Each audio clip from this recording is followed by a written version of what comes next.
دا دعاوی دی به مړ شي خو مصیبتونه به گیر نکی. اللهم احسن عاقبتنا فی الامور كلها واجرنا من خزي الدنيا وعذاب الاخره.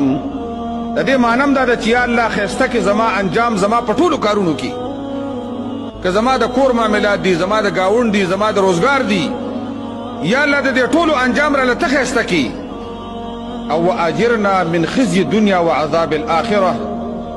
یا الله په دنیا کې ما د شرمندګۍ نه وساتي، چې ته مظلوم شي هم شرمنده کېږي، که ته ظالم شي ته بې عزته کېږي، که ته قرضدار شي ته بې عزته کېږي، که ته ناجوړه شي ته کمزوری کېږي.